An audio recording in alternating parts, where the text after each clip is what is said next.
Bonjour à tous et bienvenue, vous regardez 6 minutes chrono, le rendez-vous quotidien de la rédaction de Lyon Capitale. Aujourd'hui nous accueillons Béatrice de Montilly, bonjour. Bonjour Paul Terra. Vous êtes conseillère municipale Les Républicains à la ville de Lyon. Avant de parler de Lyon, je voulais revenir sur quelques éléments de politique nationale.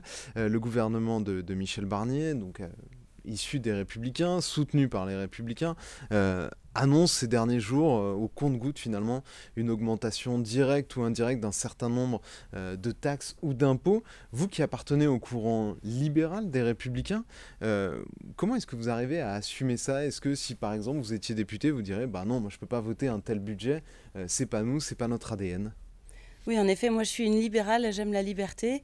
Je suis d'accord avec ce que vous dites aujourd'hui. Je suis déçue de ces annonces de hausse d'impôts. Aujourd'hui, on attend du chef du gouvernement d'annoncer plutôt des économies dans le fonctionnement de l'État. Aujourd'hui, on a un État qui est obèse. C'est l'appel de nombreux Français de voir un État plus agile, répondre vraiment sur les questions régaliennes, plutôt que de venir s'immiscer dans la vie privée des gens. Moi, j'aimerais qu'on soutienne toutes les initiatives privées. Je ne suis pas favorable à ces hausses d'impôts. Alors je pense que M. Barnier est un diplomate et qu'il sait qu'aujourd'hui il faut calmer le jeu et donc probablement il prend des mesures pour commencer qui peuvent être audibles de l'électorat plutôt de gauche. Je trouve qu'il faut qu'on soit un peu plus assumé et j'aimerais qu'on entende plutôt des réductions du train de vie de l'État que des hausses d'impôts. Il y en a eu qui ont été annoncées des réductions du train de vie de l'État, mais pour vous on va pas assez loin?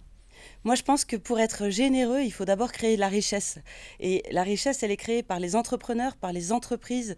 Aujourd'hui, moi, je le vois, je suis chef d'entreprise. La différence entre le salaire brut et le salaire net est trop importante. Et qu'est-ce qu'il faut pour pouvoir redonner du pouvoir d'achat aux Français? C'est réduire les taxes sur les salaires. Tant qu'on n'aura pas été courageux sur ce sujet, je pense qu'on ne résoudra pas les problèmes. En revanche, on parle beaucoup de la dette publique aujourd'hui. Donc ça, c'est plutôt bien. C'est un sujet qu'on avait du mal à aborder, qui était en effet difficile à aborder. Et aujourd'hui, au moins, j'entends toutes les familles politiques reconnaître qu'il va falloir mener des actions courageuses sur ce sujet, donc tant mieux. Je voulais maintenant basculer sur Lyon, une ville donc où vous êtes élu et vous aspirez peut-être à plus. On sait par exemple que Pierre Oliver est plus ou moins candidat déjà déclaré à la mairie de Lyon. Est-ce que vous, c'est une échéance, les municipales de 2026, qui à titre personnel vous intéresse? Vous êtes déjà plus ou moins positionné sur le sujet?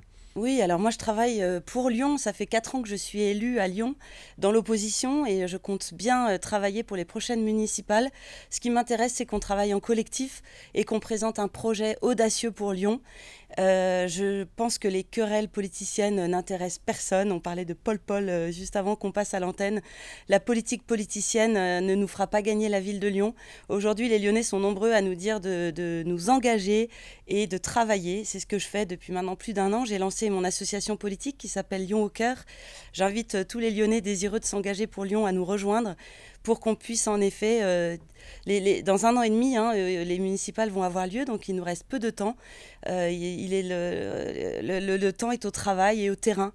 Moi, je passe beaucoup de temps dans les différents arrondissements de Lyon. J'ai été samedi matin, j'ai organisé un café d'arrondissement qui réunissait une vingtaine de personnes. J'ai fait ma première rentrée politique début septembre qui a rassemblé 250 personnes. Donc je vois que mon discours, en tout cas, a du répondant et donc je vais continuer sur cette lancée. Qu'est-ce qui vous fait croire que Lyon peut de nouveau sourire à la droite quand on voit les résultats des élections européennes, des élections législatives, où le nouveau Front Populaire a remporté les 4 circonscriptions, où vos candidats n'étaient présents au second tour dans aucune des circonscriptions lyonnaises?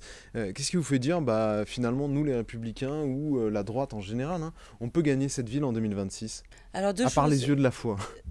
Deux choses. Déjà, les élections européennes et législatives sont des élections nationales. Les enjeux sont très différents. Au niveau local, je pense qu'il faut bâtir un projet qui parle de la qualité de vie, qui parle du quotidien des Lyonnais. Et là, on pourra être audible. Deuxième chose, si en effet le nouveau Front Populaire a fait des bons résultats, c'est parce qu'ils étaient unis. Donc ça nous oblige à proposer une liste de rassemblements. Je ne pense pas qu'il faille des rassemblements de partis et d'appareils politiques. Encore une fois, je pense que ça ne parle qu'aux gens qui sont passionnés de politique. Ce qu'il faut, c'est qu'on présente une liste de Lyonnais qui ont envie de s'engager pour leur ville. Ce rassemblement, il va d'où à où? C'est pas les étiquettes politiques qui m'intéressent. Moi, je pense que c'est un rassemblement de gens Mais il compétents peut y avoir des qui interdits? aiment la ville de Lyon, qui se sont... Il peut y avoir des interdits dans ce rassemblement? J'en sais rien, on verra plus tard. Là, pour l'instant, ce qui m'intéresse, c'est de trouver les personnes compétentes pour demain gouverner notre ville et vraiment avoir une action sur le quotidien des Lyonnais. Je pense que c'est la priorité et ça doit être notre obsession. Et en quoi les écologistes qui sont aux manettes depuis 4 ans ne répondent pas à ces attentes du quotidien des Lyonnais? Je pense qu'il y a des choses qui vont dans le bon sens. Tout le monde veut plus d'écologie. L'écologie doit être transversale sur toutes les thématiques. C'est pas un sujet en soi. L'écologie, elle doit imprégner tous les sujets, toutes les compétences municipales. Voilà, je pense que c'est ça. Après, les écologistes n'ont pas remporté l'adhésion. Moi, je vois qu'il y a quand même beaucoup de colère. Et c'est plus sur la Quoi il y a des méthode. colères? C'est plus sur la méthode. Ils nous ont beaucoup parlé de démocratie participative, etc. Les gens qui ont participé aux consultations, notamment sur les voies lyonnaises, disent qu'il n'y a eu aucune consultation. Ils arrivent avec leurs projets ficelés qu'ils veulent imposer.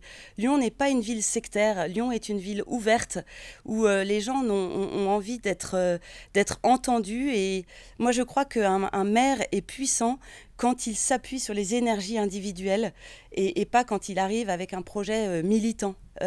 Surtout sur ce mandat qui est un mandat local, on a de la chance de pouvoir justement être transpartisan. Donc profitons-en, travaillons sur les prochaines échéances et proposons un beau projet positif, audacieux qui va dans le sens de l'histoire. Merci beaucoup Béatrice de Monti d'avoir répondu à notre invitation et à nos questions. Moi je vous retrouve très bientôt pour une nouvelle édition de 6 minutes chrono. Au revoir.